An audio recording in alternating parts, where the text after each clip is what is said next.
আবারও আমন্ত্রণ দেখছেন দেশ টেলিভিশনের নিয়মিত আয়োজন দেশ সাম্প্রতিক নিবেদন করছে Arail angle channel and square বার। আমরা আবারও ফিরছি আলোচনায়। মাসুদ কামাল, যে প্রশ্নটি রেখে বিরতিতে গিয়েছিলাম, আমরা দেখছি যে নির্বাচন বানচালের ষড়যন্ত্র করছে পতিত স্বৈরাচার ভারতের মাটিতে বসে, এমন অভিযোগ শোনা যাচ্ছে রাজনৈতিক অঙ্গনে। সেই সঙ্গে আজ দেখলাম ধানমন্ডিতে আওয়ামী লীগের ঝটিকা মিছিল। সবকিছু মিলিয়ে সামনের দিনের রাজনীতিকে সহিংস হয়ে উঠবে। দেখেন, এটা হওয়ার একটা সম্ভাবনা আছে, একদম নাই আমি তা বলবো না। এটা এই কারণে আছে যে ধরেন আওয়ামী লীগ তো একসময় রাষ্ট্র ক্ষমতা ছিল, তাদেরকে তো জনঅভ্যুত্থানের কারণেই হোক আর মানুষের রোষের কারণেই হোক, যে কোনো কারণ সব মিলিয়েই হোক, আমি মনে করি মানুষের রোষের কারণে তারা ক্ষমতা থেকে আসলে ক্ষমতাচ্যুত হয়েছে অথবা ক্ষমতা থেকে পালিয়ে গেছে, আমি বলবো যেটা। তো এখন তারা দেখছে যে এই ক্ষমতাটা নিয়ে কিন্তু যারা দেশটা চালাচ্ছে তাদের প্রতি কিন্তু জনগণের যে প্রত্যাশাটা ছিল, সেই প্রত্যাশাটা কিন্তু আগের অবস্থায় আর নাই। মানুষের মধ্যে কিন্তু হতাশা বাড়ছে। এখন যদি হতাশা বাড়ে, এই সুযোগটা তো বিপক্ষরা নিতেই পারে।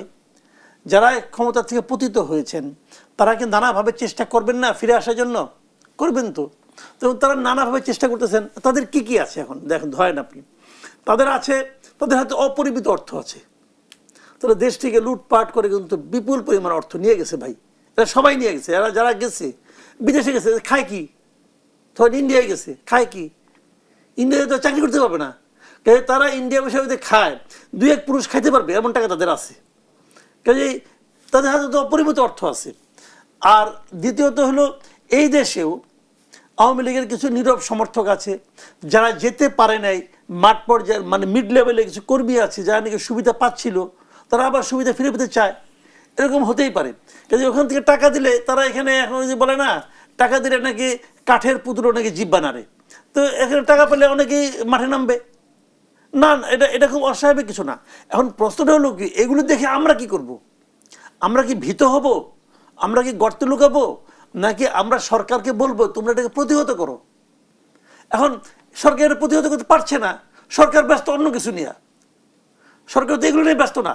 দেশের আইন শৃঙ্খলা যেটা করলে পরে দেশের মানুষের সুবিধা হবে, সরকারকে ওটা করতেছে না। সরকারের চিন্তা হলে যে কী করলে পরে এনসিপির সুবিধা হবে, কী করলে পরে তার অনুগত দলগুলির সুবিধা হবে, তারা এখানে এগুলি নিয়ে ব্যস্ত। এই যে বিশ্ববিদ্যালয়গুলি যে ঘটনা ঘটছে, সরকার এখানে কোনো হস্তক্ষেপ করে নাই কেন?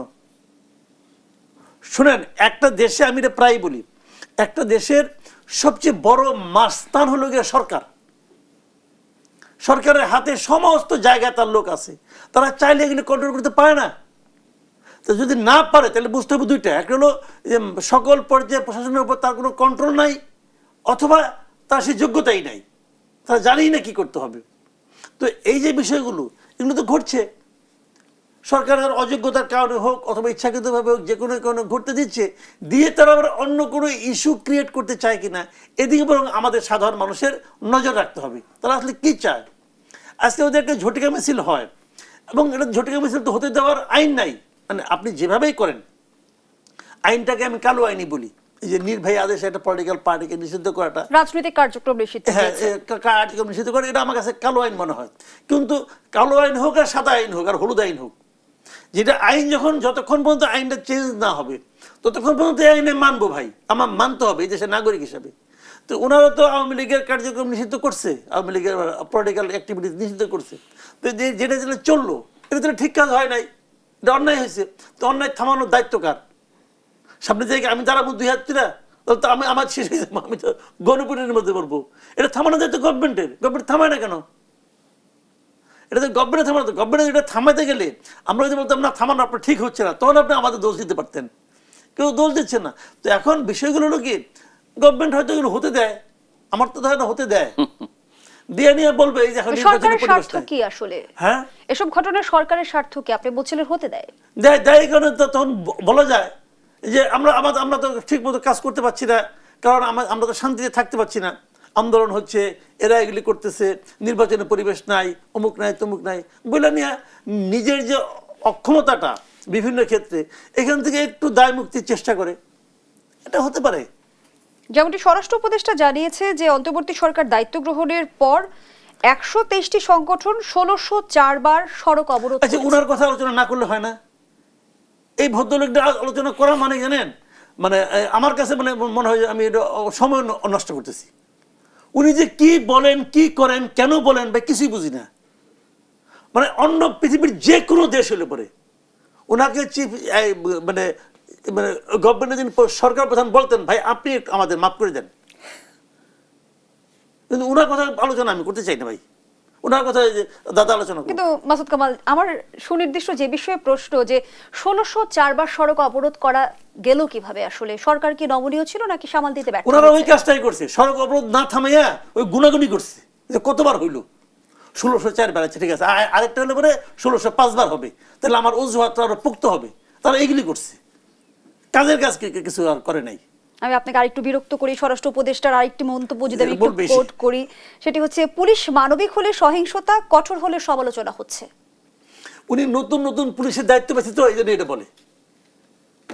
পুলিশের উপর, পুলিশের এই ভূমিকা, পুলিশের কি চরিত্র, পুলিশ কি করলে কি হয়, এটা তো সবাই জানে, এটা তো সবাই জানে। এখানে তো নতুন, এখানে তো বিশেষ কোনো আবিষ্কার নাই ওনার। উনি এরকম নতুন নতুন আবিষ্কার কেন করে? উনি কি আশা করতেছে যে ওনার আবিষ্কার দেখে কেউ তাকে নোবেল প্রাইজ দিবে? এখানে তো নতুন কোনো আবিষ্কার নাই, এটাই তো স্বাভাবিক। কিন্তু আজ আমরা দেখলাম যে সরকার নির্বাচন আয়োজন করতে পারবে কিনা, সরকারের সক্ষমতা নিয়ে প্রশ্ন তুলেছে জামায়াতের নায়েবে আমির। সেটি কি রাজনীতিতে আসলে ভিন্ন কোনো বার্তা দিচ্ছে কিনা? বার্তা দিচ্ছে। ওনারা যে বলতেছেন যে এই দাবিগুলো পালন না হলে পরে আমরা ইলেকশন করব না, ওই দাবিটাকে আরো পুক্ত করতেছে। সামনের দিনে যদি তারা, জামায়াত এবং এনসিপি নিজেদের দাবি নিয়ে অনড় অবস্থানে থাকে, নির্বাচন থেকে যদি পিছিয়ে যায়, তাহলে বিএনপি তার সমমনাদের নিয়ে নির্বাচন করলে সেই নির্বাচন গ্রহণযোগ্যতা পাবে কি? দেখেন এখানে যে কথাটা আমি শুরু করছিলাম সেটা হলো গিয়ে এইটাই কথা। ধরেন যদি জামাত নির্বাচন না করে কিন্তু জাতীয় পার্টি করলো, তাহলে কিন্তু জাতীয় পার্টির সঙ্গে বিএনপির একটা প্রতিদ্বন্দ্বিতা হবে এবং সেই নির্বাচনটা কিছুটা হলেও গ্রহণযোগ্য হবে। কিন্তু যদি জাতীয় পার্টি মাঠেই না থাকে, তখন যদি জামাত বলে ইলেকশন করবো না, তখন কিন্তু গভর্নমেন্ট মানে একটা হাহাকারের মধ্যে পড়ে যাবে। বিএনপি নিজেও কিন্তু ভাববে তাহলে এই নির্বাচন করে আমার জিতা লাভ কি? কাজেই নির্বাচনে যে লাগামটা, এটা নিজেদের হাতে নেওয়ার জন্যই কিন্তু এখন এই জামাত এবং এনসিপি জাতীয় পার্টির নিষিদ্ধ দাবি করতেছে। মূল ঘটনা এটাই। যদি নিষিদ্ধ করতে পারে একে, তখন বলবে আমি এটা না মানলে আমি ইলেকশন করবো না। এখন যদি আওয়ামী লীগ নাই, জাতীয় পার্টি নাই, যে জামাতও না থাকে, তাহলে বিএনপি তো হাস্যকর অবস্থা পড়ে যাবে না? এটাই হলো মূল কারণ। ধন্যবাদ জানাচ্ছি মাসুদ কামাল। অ্যাডভোকেট সুব্রত চৌধুরী, ঠিক এই বিষয়টি নিয়ে আপনার কাছে প্রশ্ন রাখতে চাই। নির্বাচনের গ্রহণযোগ্যতা নিয়ে আপনারা কি ভাবছেন? না, আমি তো কোনো সমস্যা মনে করি না। মানে আপনারা নির্বাচন করলে সেই নির্বাচন গ্রহণযোগ্য হবে? বিশ্বাস সব দলেই নির্বাচনে অংশগ্রহণ করবে, যে যতই দাবি দাবা দিক, যতই নেতিবাচক কথা বলুক, শেষ পর্যন্ত সবাইকে নির্বাচনে যেতে হবে। এর বাইরে তো আর কিছু নাই বাংলাদেশের সামনে। আমাদের ভবিষ্যৎ কি? একটা জনগণের আকাঙ্ক্ষিত নির্বাচিত প্রতিনিধি, তারা দেশের দায়িত্ব নিক। আপনি আত্মবিশ্বাসের সাথে বলছেন যে সব দল নির্বাচনে অংশগ্রহণ করবে, কিন্তু আমরা যদি তর্কের খাতিরে ধরে নেই নির্বাচনে অংশগ্রহণ করলো না দু একটি রাজনৈতিক দল, তখন কি হবে? না, যাদের নিয়ে আলোচনা হচ্ছে সবাই অংশগ্রহণ করবে। কারণ যদি না করে আপনাদের কাছে বিকল্প কোনো ব্যবস্থা আছে? তারাই অস্তিত্বের সংকটে পড়বে। যেটা মাসুদ কামাল, আর সেই নির্বাচন গ্রহণযোগ্য হবে? অবশ্যই হবে। কেউ যদি নির্বাচন না করে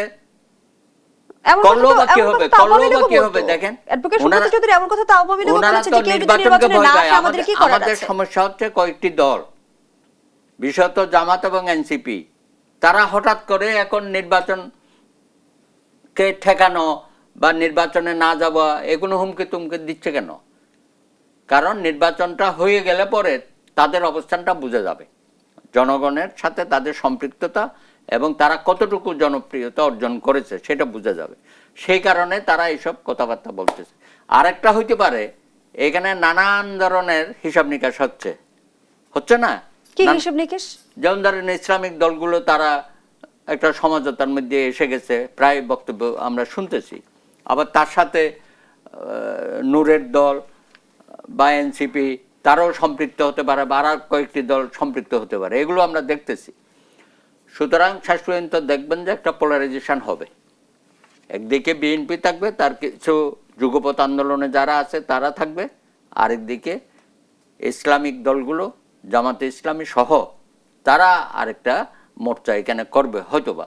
আবার অন্যদিকে ধরেন সিপিবি আছে, তারপরে জাসদ আছে, বাসদ আছে, তারও আবার একটা বাম প্রগতিশীল, এদের একটা মোর্চা করার চেষ্টা করতেছে।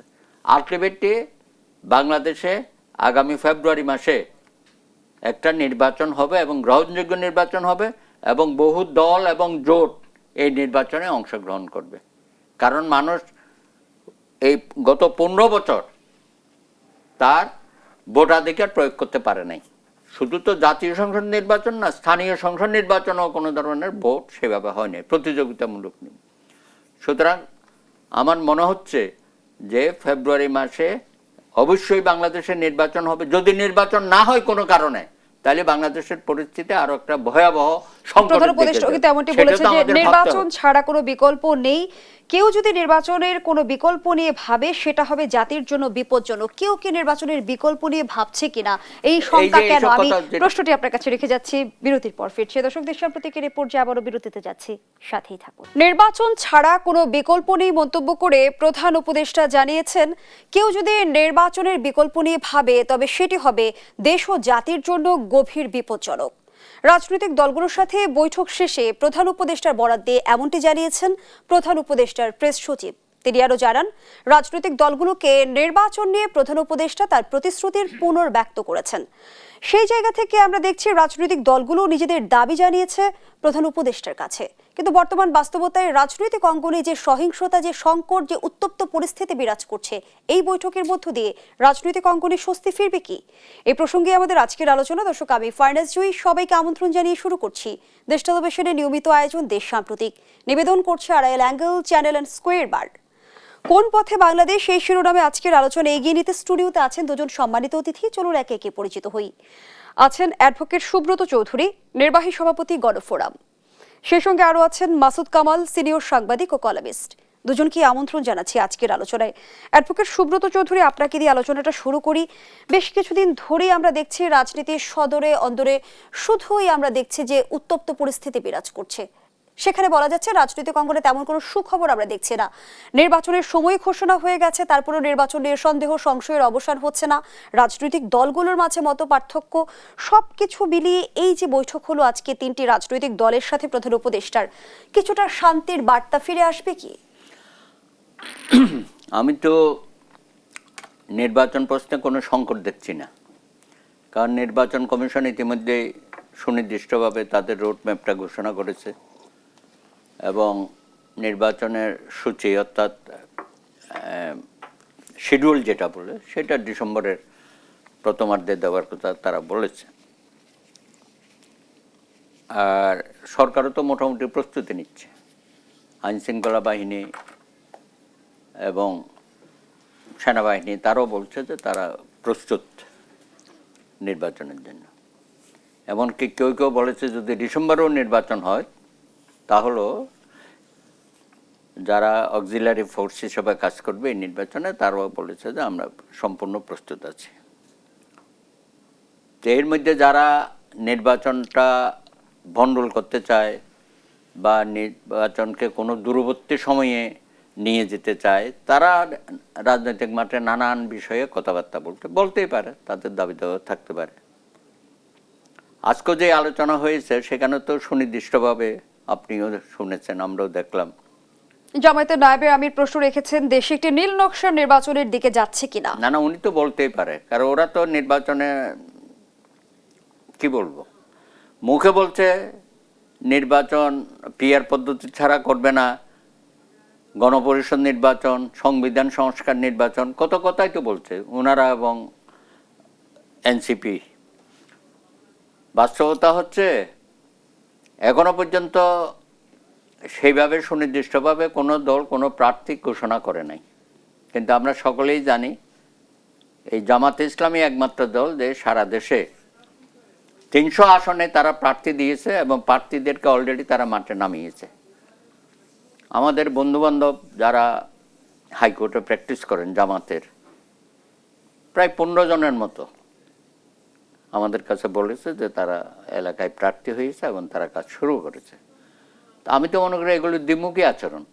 আপনি আপনার নেতাদেরকে, কর্মীদেরকে মাঠে নামিয়ে দিয়েছেন, আমরা দেখতে পাচ্ছি বিভিন্ন জেলায় উপজেলায় তারা এই সমস্ত নির্বাচনী সভা সমাবেশগুলো করছে, আর এখানে কেন্দ্রে বসে বসে আমির সাহেব বা যারা দায়িত্বপ্রাপ্ত আছেন তারা এক এক সময় এক এক কথা বলেন। যেমন আজকেও উনি পিআরের কথা বলেছেন। এখন ভাই এগুলো পিআরের কথা বলে কোনো লাভ আছে? পুরা বাংলাদেশ এখন নির্বাচনের দিকে হাঁটছে, সেখানে আপনারা এইসব কথা বলার তো আমি কোনো মিনিংলেস। সুব্রত চৌধুরী, আজ জামায়াতের আমির নায়েবে আমির যেমনটি বললেন, যে সরকার একটা বাস স্ট্যান্ড ক্লিয়ার করতে পারে না, একটা চাঁদাবাজকে ধরে শাস্তি দিতে পারে না, সেই সরকার এত বড় নির্বাচন বাংলাদেশের দৈনন্দিন সমস্যা, প্রশ্ন রেখেছেন তিনি। এগুলো বাংলাদেশের দৈনন্দিন সমস্যা, সরকারের সক্ষমতা নিয়ে আমরা 54 বছর বলে এগুলো 54 বছর ধরে আমরা এগুলো দেখেছি। নির্বাচিত সরকার বলেন, রাজনৈতিক সরকার বলেন, সামরিক শাসক বলেন, স্বৈরাচার বলেন, সব সময় আমাদের দেশে এই ধরনের উপসর্গ আমরা দেখেছি। সেই উপসর্গগুলোকে সামনে নিয়ে এসে আমরা খুব বড় করে দেখাচ্ছি যে এই সরকারের কোনো সক্ষমতা নাই। তা আপনারা তো নিজেরাই প্রশ্নবিদ্ধ করছেন নির্বাচনটাকে। আর ভাই, নির্বাচন না করে যদি সব সুযোগ সুবিধা নেওয়া যায়, ক্ষমতার অংশীদারিত্ব নেওয়া যায়, তারা তো চাইবে যে বাংলাদেশে আপাতত কোনো নির্বাচন না হোক, এবং তাদেরই প্রস্তাব ছিল এই সরকার যেন আরো দীর্ঘমেয়াদীভাবে তারা থাকুক এবং সমস্ত সংস্কার সংবিধান পরিবর্তন করে দেশটাকে একটা ওলট পালট করে। কেউ কেউ বলেন নতুন বন্দোবস্ত। হোয়াট ইজ নতুন বন্দোবস্ত? কেউ কেউ নতুন বন্দোবস্তর নামে দেশটাকে পিছাতে চায়, আমরা সামনের দিকে অগ্রসর হতে চাই। তা আমরা কি সামনের দিকে এগোবো না পেছনের দিকে এগোবো? তো এই ধরনের কিছু কিছু সমাজে আমাদের রাজনৈতিক ইয়েতে আমরা দেখতে পাচ্ছি যে তারা সামনে এগোতে চাচ্ছে না। একটা সুষ্ঠু নির্বাচনের জন্য যা যা করণীয় সেখানে তারা সহযোগিতা করে না, নানানভাবে প্রশ্ন তুলে কেউ কেউ বলবে, এনসিপিও তো বলে দেশে আইনশৃঙ্খলা পরিস্থিতি এত মারাত্মক, এত খারাপ, এখন কোনো নির্বাচন, আরে নির্বাচন তো হবে আরো 6 মাস পরে। তা আপনারা কেন আগে থেকে এইসব কথা বলতে? সরকারকে একটু সময় দেন। এতদিন বলছেন আমরা সম্পূর্ণ সহযোগিতা করব সরকার, হ্যাঁ, কোনো ধরনের আমরা সরকারের বিরুদ্ধে এখন মাঠে নামবো না, কিন্তু এখন তো আপনারা কথাবার্তা শুরু করেছেন। তো দেখা যাক কি হয়।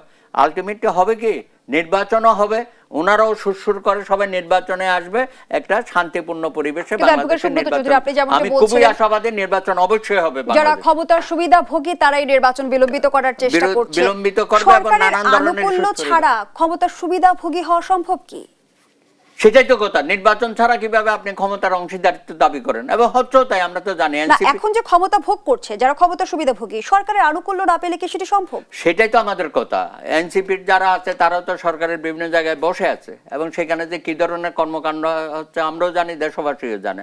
এবং জামাতরাও কিভাবে যে অংশীদারিত্ব নিয়েছে জেলা উপজেলায়, তারাও তো বহু জায়গায় আমরা শুনেছি, ডিসি, এসপি, এমনকি উপজেলার নির্বাহী অফিসার, হ্যাঁ, তারা তাদেরকে পরিচালিত করছে। এবং এইখানে উচ্চ পর্যায়ে যেসবগুলো নিয়োগ হচ্ছে সেখানেও তাদের অংশীদারিত্ব আমরা দেখতে পাচ্ছি। এমনকি ট্রান্সফারের ক্ষেত্র, ডিসিএসপি ট্রান্সফারের ক্ষেত্র তারাও নানা রকম তদবিরের মধ্যে ঢুকে গেছে। এবং চাকরি বাকরি, ব্যবসা বাণিজ্য, আপনি দেখেন ব্যাংক সেক্টরটা দেখেন, পুরা 5টা ব্যাংকের এখন মালিক হয়ে গেছে জামাত ঘরানার লোকজন। তো আমরা এগুলো দেখতে পাচ্ছি না, জনগণও জানে। সুতরাং তারা যেই অবস্থায় আছে, মনে হচ্ছে তারাই দেশের সবচেয়ে বড় অংশীদার ইউনূস সাহেবের পরে। সুতরাং তারা যে কোনোভাবে হোক নির্বাচনটা যাতে না হয় এই ধরনের নেতিবাচক কথা বলবে। আমি শুনেছি যে তারা আবার 7 দফা দিয়ে মাঠে নামবে, নির্বাচন কেন্দ্রিক 7 দফা। তো দিক, প্রত্যেকটা দলের তো তাদের কর্মসূচি থাকবে নির্বাচন কেন্দ্রিক। ভাই, আপনারা যদি কিছু করতে চান আপনারা নির্বাচনী ইস্তেহার তো দেবেন, সেই নির্বাচনী ইস্তেহার দিয়ে মাঠে নামেন, দেখা যাক।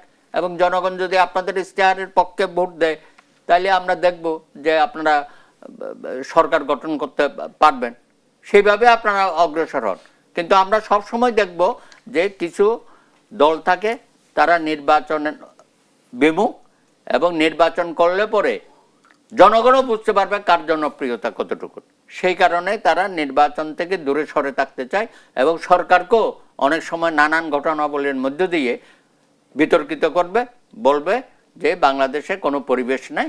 এবং তারপরেও সংসদ নির্বাচন বলে না, তারা অন্য নির্বাচনের কথা বলে। এমনকি যদি এই সরকারের সক্ষমতা না থাকে, ভাই আপনারা কিভাবে স্থানীয় সরকারের নির্বাচনের কথা বলেন? প্রায় তো বলছে তারা যে স্থানীয় সরকার নির্বাচনটা আগে হয়ে যাক, তারপর আমরা সংসদ নির্বাচন দেখব। যাই হোক, এখন কথা হচ্ছে এগুলো বিতর্ক যতই করবেন তারা করতে থাকুক। ধন্যবাদ জানাচ্ছি হ্যাঁ। অ্যাডভোকেট সুব্রত চৌধুরী। মাসুদ কামাল, রাজনীতির অন্তরালে বেশ কিছুদিন ধরেই শোনা যাচ্ছে নতুন ধরনের সমীকরণের হিসেব নিকেশ চলছে, সেখানে আমরা এও শুনতে পাচ্ছি যে সামনের দিনের সরকারে বড় পরিবর্তন আসতে যাচ্ছে, রাষ্ট্রপতির অপসারণের গুঞ্জনও শোনা যাচ্ছে। সবকিছু মিলিয়ে আসলে কোন পথে বাংলাদেশ? এই যে আমরা দেখলাম প্রধান উপদেষ্টা রাজনৈতিক দলগুলোর সাথে বৈঠক করেছে, রাজনৈতিক উত্তাপে কিছুটা প্রশমন হবে কি? এই বৈঠকে রাজনৈতিক উত্তাপ প্রশমন হবে কিনা আমি জানি না, কারণ রাজনৈতিক উত্তাপটা কি এই মুহূর্তে?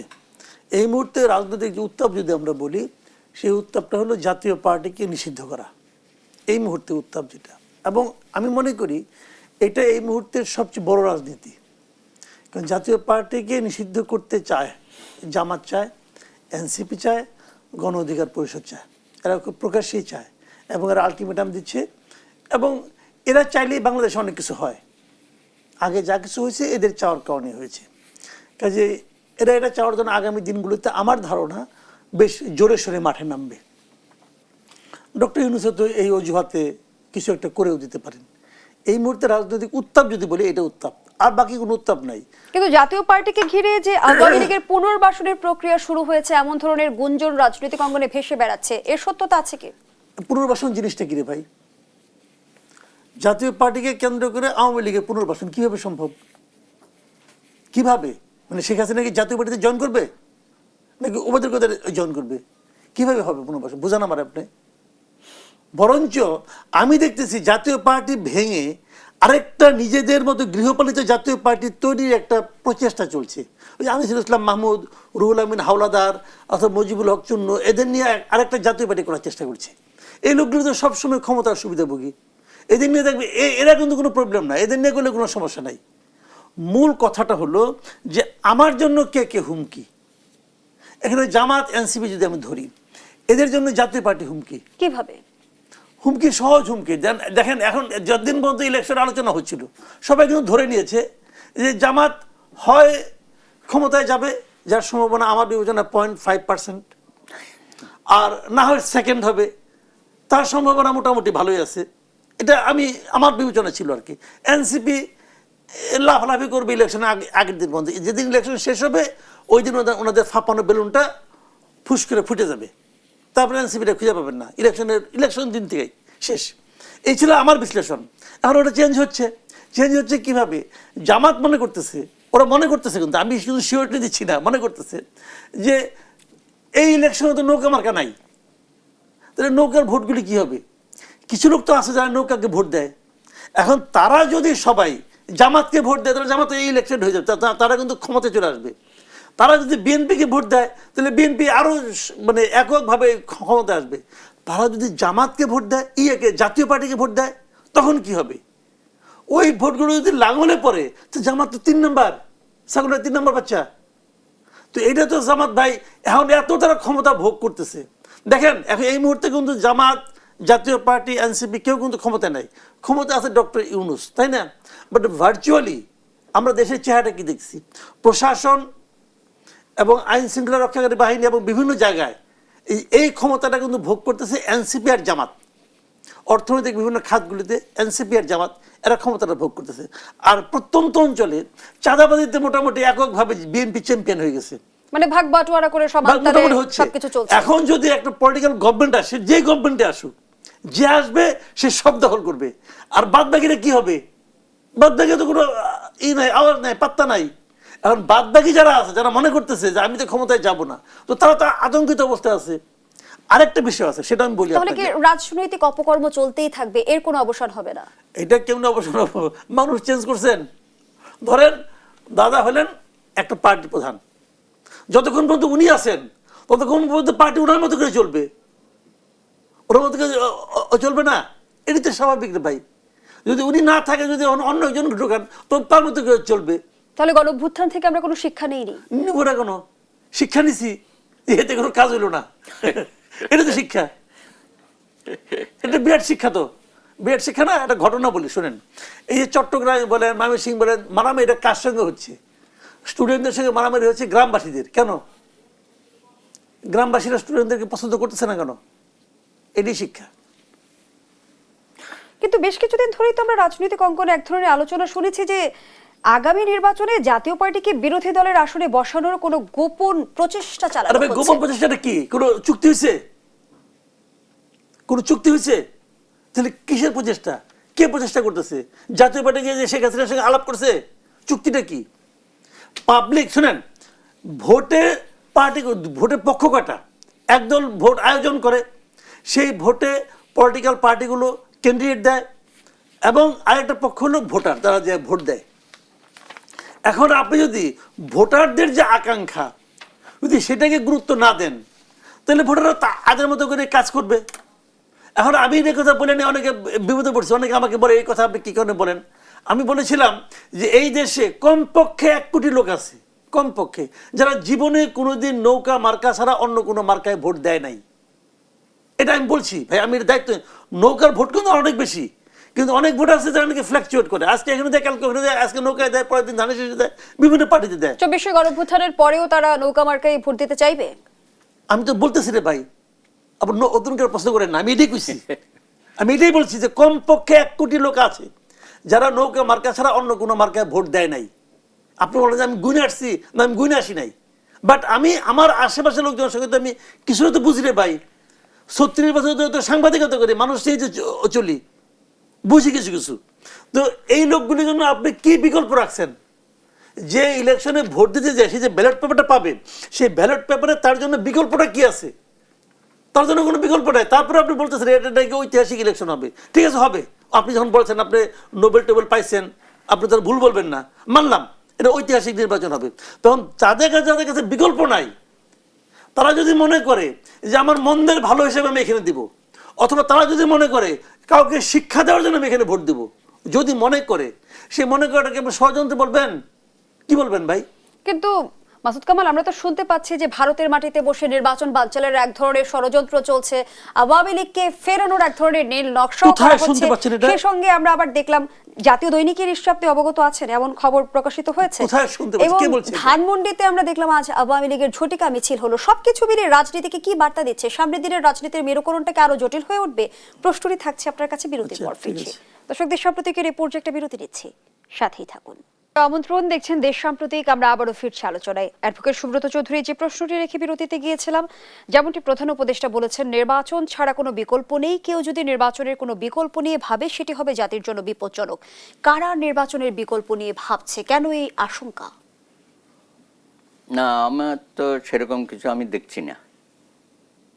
নির্বাচনের বিকল্প আর কি হতে পারে? 111 কেউ কেউ এটা তো বলে, যেমন আজকেও প্রচুর গুজব আছে যে আমাদের মাননীয় প্রধান বিচারপতি আর সেনা প্রধানের একটা বৈঠক হয়েছে গুলশানে, প্রধান বিচারপতির নিজেদের বাসভবনে।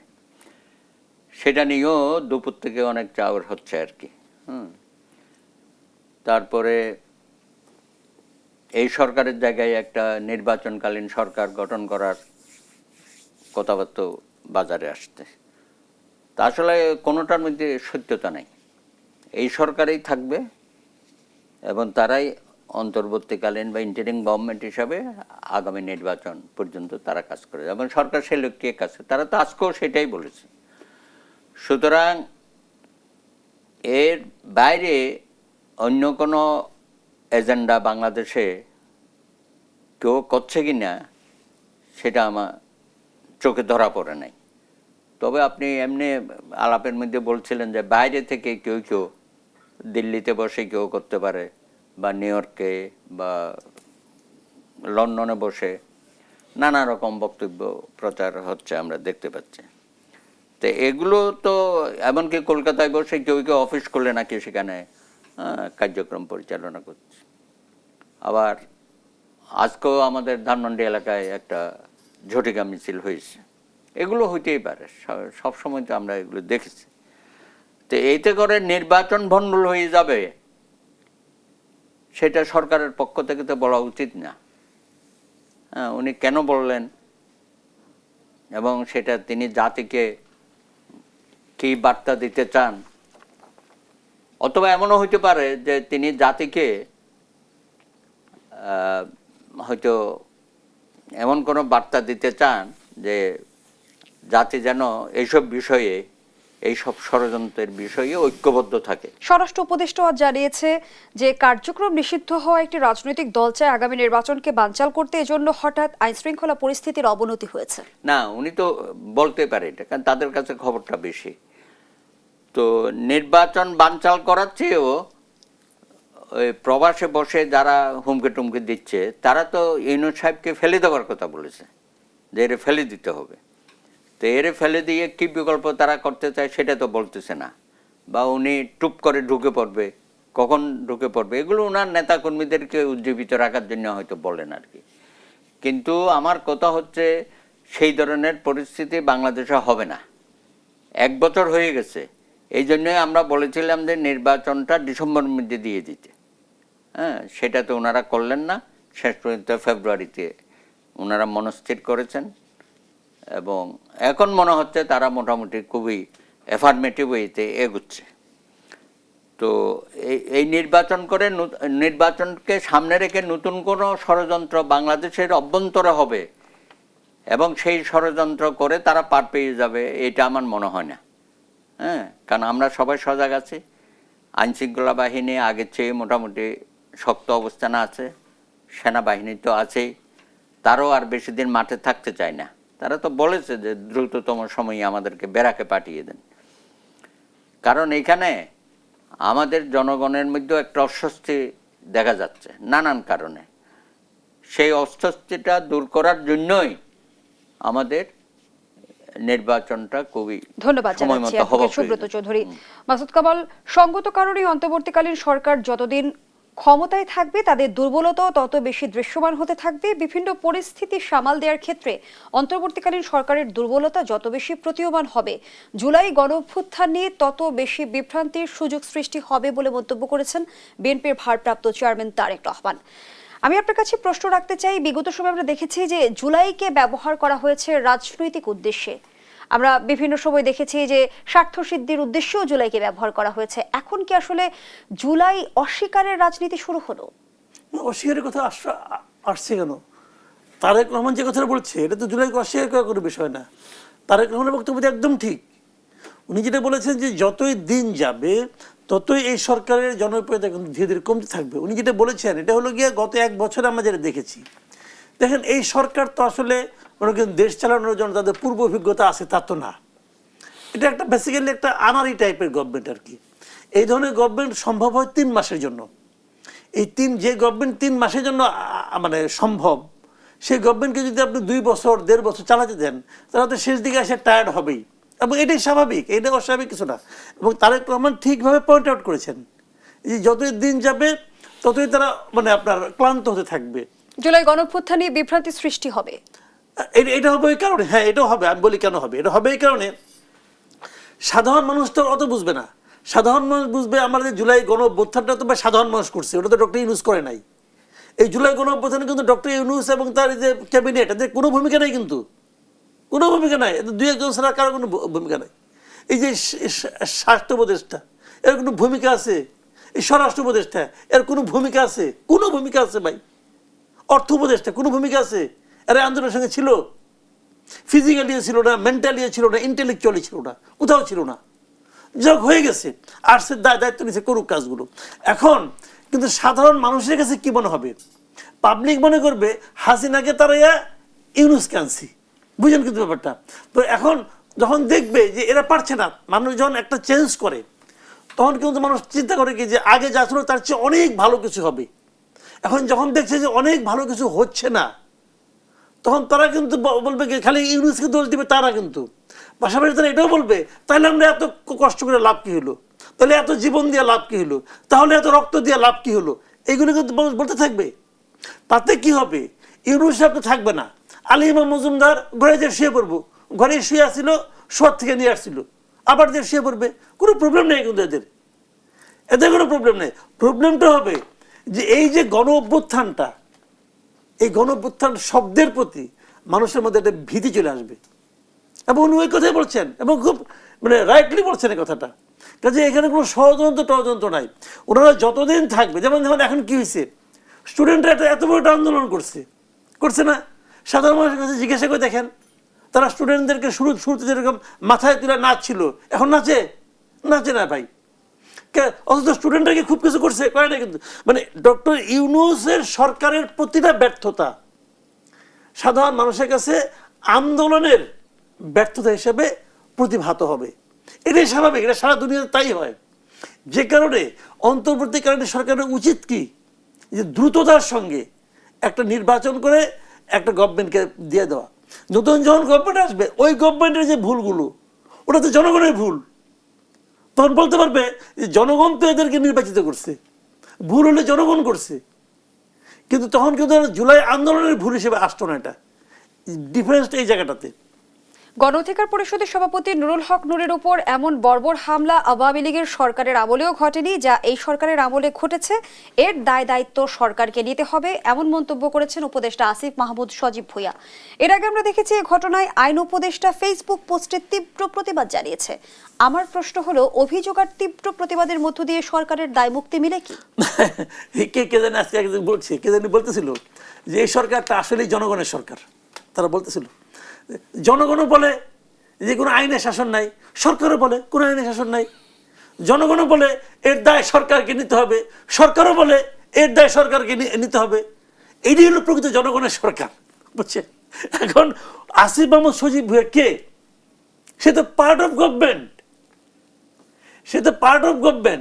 সে যে কথাটা বলে সরকারকে নিতে হবে, ঠিক আছে, আমরা রাজি আপনার সঙ্গে ভাই, আপনি বলছেন আমরা রাজি, তো আপনি নেন। আপনি কি নিয়েছেন? এর দায় হিসেবে আপনি কি নিয়েছেন বলেন না শুনি। তো এইগুলো হলো জানেন কি, মানে এরা বয়স টয়স কম, তো কাজে এখনো অনেক কিছু বুঝে না যে কি কখন কোন জায়গায় কি বলতে হবে। এই কথাটা যদি উনি ওনার ক্যাবিনেটে বলতেন তাহলে এক ধরনের কথা ছিল। উনি বলতেন যে এর দায় নিয়ে আমি পদত্যাগ করলাম, বলতেন। উনি বলবে না। তিনি তো বলেছেন না যে আগামী নির্বাচনে তিনি নির্বাচন করবেন এবং নির্বাচনকালীন সরকারে তিনি থাকবেন না। নির্বাচন করতে দেন না, নির্বাচন করুক, আমরা দেখি আগামীতে নির্বাচন করুক, আমরা অপেক্ষা করি ওনার নির্বাচনের ফল দেখার জন্য। ধন্যবাদ জানাচ্ছি জনাব মাসুদ কামাল, ধন্যবাদ জানাচ্ছি জনাব সুব্রত চৌধুরী আপনাকে। দর্শক, শেষ করছি দেশাম্প্রতিকের আজকের আয়োজন। ধন্যবাদ এতক্ষণ আমাদের সাথে থাকার জন্য।